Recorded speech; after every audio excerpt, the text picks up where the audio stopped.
بسم اللہ الرحمن الرحیم، السلام علیکم۔ میں ہوں نعیم رضا اور آپ دیکھ رہے ہیں ہمارا یوٹیوب چینل۔ ناظرین، اگر آپ چاہیں تو ہمارے اس یوٹیوب چینل کو سبسکرائب بھی کر لیں تاکہ ہماری پہنچ آپ تک آسانی سے ہو سکے، اور جو ہم آپ تک پہنچانا چاہتے ہیں وہ بھی آسانی سے آپ تک پہنچ سکے۔ ناظرین، آپ کو یاد ہوگا کہ خلیفہ رابع رحمہ اللہ تعالیٰ نے بہت سال پہلے فلسطین اور اسرائیل کے متعلق خوب تفصیل بیان فرمائی تھی، اور اب اس جمعے کے موقع پر خلیفہ خامس سید اللہ تعالیٰ بن سلجوق نے بھی تمام دنیا کو متنبہ کیا ہے کہ اس کی طرف توجہ دینی چاہیے۔ ناظرین، آج ہم کچھ زمینی حقائق بیان کریں گے۔ اس وقت جو اسرائیل اٹیک کر رہا ہے فلسطینیوں کے اوپر، اس کے کچھ پس پردہ حقائق اور بھی ہیں۔ ان کے اوپر ایک ترکی ٹی وی چینل نے TRT ورلڈ، اس نے ایک تحقیق کی ہے اور بہت اعلیٰ رپورٹنگ کی ہے۔ انہوں نے کچھ حقائق اکٹھے کیے ہیں اور یہ رپورٹ کیا ہے کہ جو نیتن یاہو نے ایک جنگ مسلمانوں پر مسلط کی ہے فلسطینیوں کے اوپر، اس کے کچھ حقائق بھی ہیں جن کے بارے میں دنیا سوچ نہیں رہی اور دنیا کو سوچنا چاہیے۔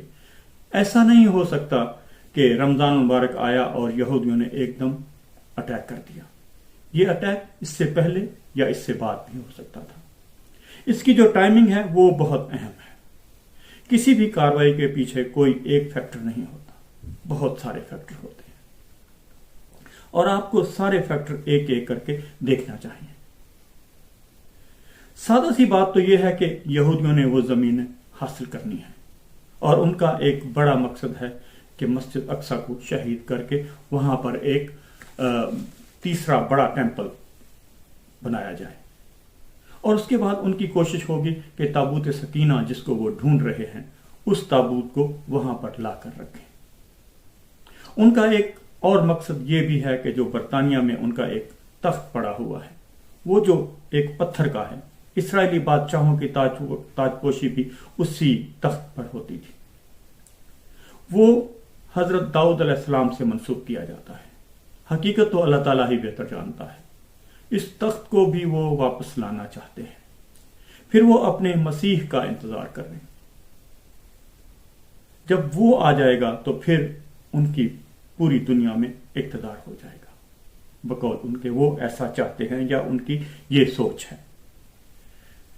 وہ اس کام کے اوپر بہت کوشش کر رہے ہیں، لیکن ناظرین یہ بھی دیکھنا ہوگا کہ ایسے لوگوں کے کچھ اپنے ذاتی معاملات یا مقاصد بھی ہوتے ہیں۔ ان کے مقاصد ہیں کیا؟